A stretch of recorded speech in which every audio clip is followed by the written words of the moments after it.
It's a lot like what I was saying when I went to Peoria a few weeks ago and got to lecture and basically do sort of a live version of the atheist experience with Matt. One of the things that I brought up in my talk was, they used to think, the Egyptian culture used to think they knew the answer to why the sun moves across the sky. It's because Ra carries it in his barge. And I said, well, I don't want to seem closed-minded here. How many of you guys think that Ra carries the sun around in his barge? And, the thing is, these answers eventually fall out of favor. And, people eventually wind up at the scientific answer. The scientific answer has general credibility among people, even if they don't want to deny it. Even if they do want to deny it.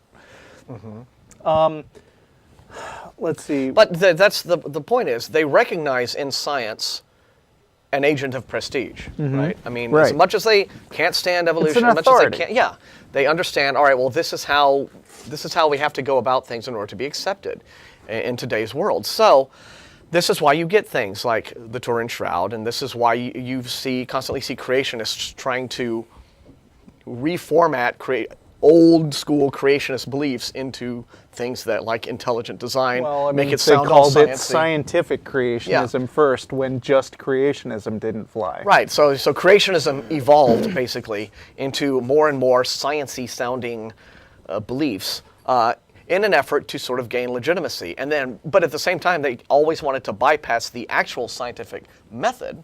Which is, experimentation, peer review, have it, and just have it legislated directly into the classrooms without having had any of their ID go through the actual process of rigor that you have to go through to say, oh yeah, this really works and there's evidence to back it up. So in this particular story, case in point, there was a group of Christians that held a news conference to announce that they were 99.9% sure that we had found Noah's Ark. Now, as far as I can tell, that's not any different from them just saying, we're pretty darn sure. But sticking a number on it. Now, I mean, if I was going to make a pseudo-scientific fake press release, then I would say, we're 92.7% sure, because that would sound like not a number that you just made up. Or you sound like you spent a little more time making it up, thinking about it to make it up than, Right, but they're 99.9% sure, which is pretty darn sure. But I mean, So what about this finding faith means that you can be 99.9% sure about everything, because if it was wrong, then God would have led you astray, and that's not possible. Yeah, well, there's a 99.9% chance of that. So what was the evidence that makes them think it's 99.9% likely that this is Noah's big boat? That's a good question. I wish I were more up on this story, because was there fossilized Triceratops poo? What? I see. Maybe of course, this is having a hard Fox time News finding that I'm coming from. Okay, so it's not actually a news article. Yeah, but I see that Dr. John Morris, who I believe is the spawn of Henry Morris, who made up the term scientific creationism, is the lead archaeologist at the Institute for Creation Research. Yeah, that's the one.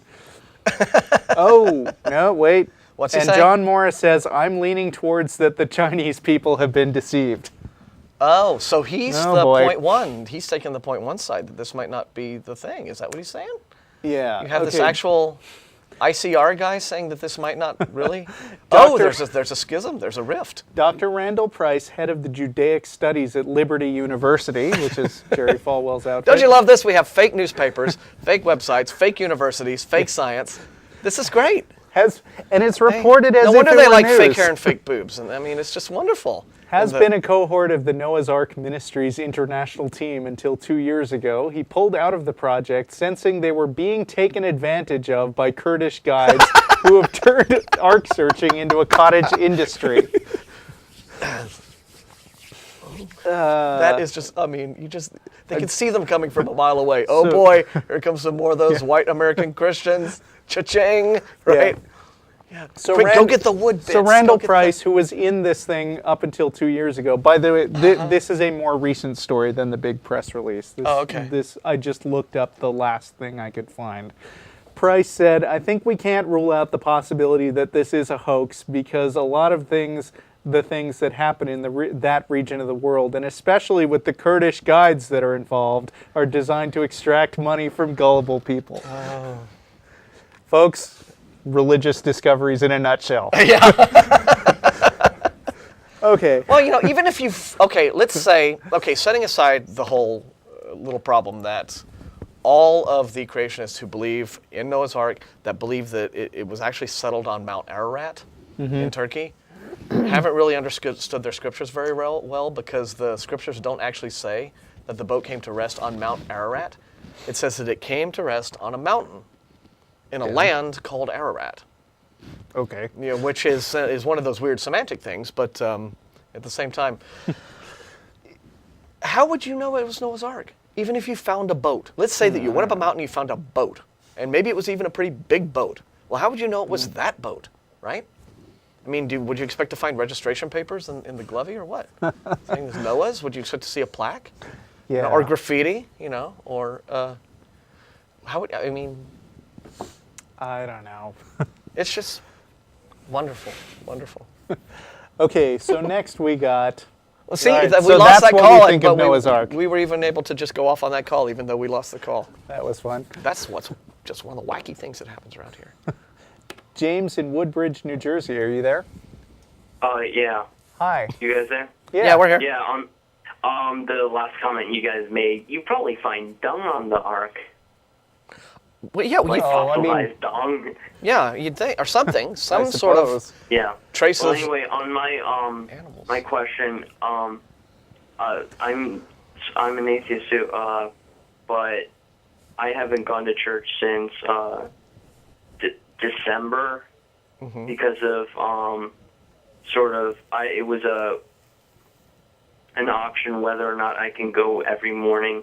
I have Christian parents, or one Presbyterian, and quite liberal at that. And I've been going in the beginning of the year, even though I knew I didn't believe it, because I wanted to do an Eagle project there. How old are now you? my mom's like, I need to go back. Okay. How old are you? 17. Okay, so you're unfortunately still in that zone where they can tell you what to do, but only for another year, right? Well, legally. Yeah, well, my mom still is that little bit liberal where she'll say, oh, yeah, you can go. These people miss you there. And I'm like, oh, okay. Do they know you're an atheist, or are they trying to get you back there to save you, or do they just think... No, it's okay. a pretty liberal Presbyterian. Okay. And the way my pastor explained it once was in deist matters, where there's this thing in the sky and it's just there. It's just really not that he controls things or she, whatever. Yeah, didn't we have a thing recently where we talked about, speculated on pastors and people who are actually in the ministry who don't believe really themselves, believe that yeah. stuff? And it sounds like you have this waffling minister who just doesn't really have a whole Maybe, heck of a lot of conviction. Maybe he's a sympathetic ear. Maybe you Yeah. could just go to church and hang out with him. You might have more luck deconverting Yeah, him. you than could would turn have him into an atheist. Because he sounds But, like he's really uninterested. I mean, why does your mother... Why is she so insistent that you go back to church? Well, she's sort of like, well, they miss you there. And Okay. the fact that my sister just got back to church from being away from it, but not for the same reasons as me. Because I've seen what the church, the ideas of the churches have done to her, and I don't want that same thing, the lack of critical thinking. Like her friend talked her into witches exist or something like that. And it's just so stranger to me. I mean, if you're worried about being corrupted by going back to church, I would say that you're currently at a point where your defenses are up. So, I wouldn't seriously worry about going back and just being persuaded. I mean, I go to church voluntarily. I just said, last month. It sounds to me like James's worry is not wanting to disappoint or have conflict with his parents. Yeah, about the whole well, thing. And,